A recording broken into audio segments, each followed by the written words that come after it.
There's one question I could not stop thinking about this week. In 2026, is a premium travel card actually worth it, or is it just a shiny piece of metal that makes you feel fancy at dinner? Because everybody has an opinion and almost nobody actually tells you the real answer, which is that it completely depends on the kind of person you are. Subscribe if you want to learn how to use credit cards well without all the research. So, I pulled the 5 premium travel cards that most people keep coming back to, and I lived with this question the way I live with all of my card stuff, which is by actually using them and paying attention to what each one quietly does for me. And by the end of this, you're going to know exactly which kind of person each card is for, and more importantly, whether you're that person. So stick with me, because number 4 is the one almost everyone overlooks, and it might be the one that fits you best.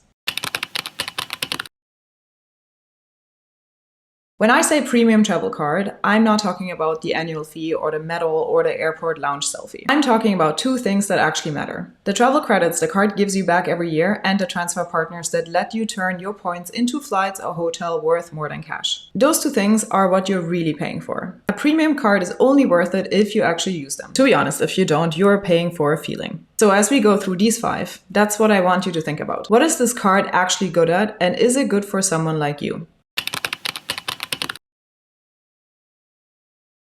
The first one is the Sapphire Reserve card, and I think of this as the all-rounder, the one that does a little of everything really well. What I personally love about it is the transfer partners. They're the widest and most flexible set out there, which means you're not betting your whole points balance on one single airline. You earn, and then when it's time to travel, you send your points wherever they're worth the most that week. To me, that flexibility is the whole point of going premium, because travel changes, prices move, and you want a card that moves with you.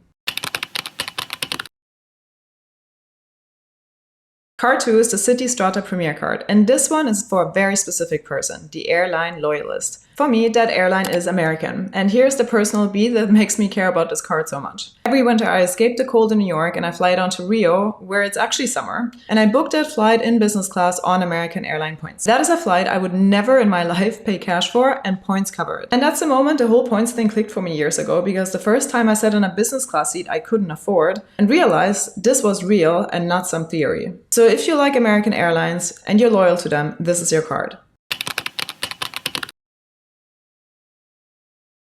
Card 3 is the Bilt Palladium card. And I love this one because it rewards the one bill almost every other card completely ignores: rent. Think about it. For most of us, rent is the single biggest check we write every single month, and for years it earned you absolutely nothing. Bilt is the card that turns that into points, and now there's a premium version of that brings real travel benefits on top of that as well. I live in New York, my rent is the biggest line item by a mile, and putting it on Bilt is the closest thing for free money in my whole setup. So if you rent, and if your rent is big, this might be the most underrated card in this entire list. And let me say the quiet part out loud, because this is the thing I wish someone had told me years ago. I left points on the table for so long. I paid for everything, cash or on some random card that earned me basically nothing. And I had no idea I could have been flying business class off the money I was already spending. If you're sitting there thinking, oh Maria, this is all way too complicated, I get it. But for me, the Bilt card is the easiest possible place to start right now, because you're already paying rent anyway. And now the exact same payment quietly earns you something. You change nothing about your life and you start earning. That's the part most people skip, and it's the part I'm a little mad I skipped for years.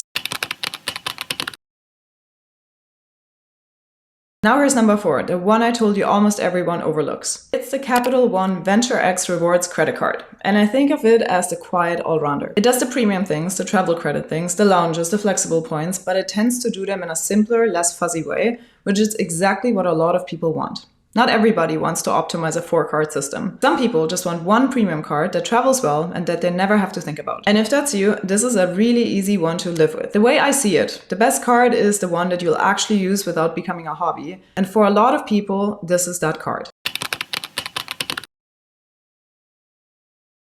And card 5 is the one almost nobody puts on a list like this, the Bank of America Premium Rewards Elite card. And here's why I think this is wrong. Every other card on this list rewards you for what you spend. This one rewards you for the whole relationship, meaning the more you already keep with one bank, your everyday banking and your investing in one place, the harder this card works for you. So it's the premium travel card for the person who's already got their money living under one roof and wants that to actually count for something. You're not changing how you spend, you're getting rewarded for how you already bank. And it stacks the same kind of travel and lifestyle credits the others do on top. So if you're the type who likes everything in one place instead of scattered across 5 apps, this is the one that quietly pays you back for that. Okay, so let me bring it all home and sort you into the right one, because that's the answer you actually came for. If you want one card that does everything and you don't want to bet on a single airline, you want the all-rounder, the Chase Sapphire Reserve. If you're loyal to one airline and you fly over and over, you want a loyalist card like the Strata Premier. If your rent is big and you're tired of earning nothing on it, the Bilt Palladium might quietly be the best deal of your life. If you just want one premium card that you never have to think about, the Venture X is the easy, no-fuss pick. And if your banking and investing already lives under one roof and you want that to finally count for something, the Bank of America Premium Rewards Elite is the relationship card built for that. So, back to the question I started with. Is a premium travel card worth it in 2026?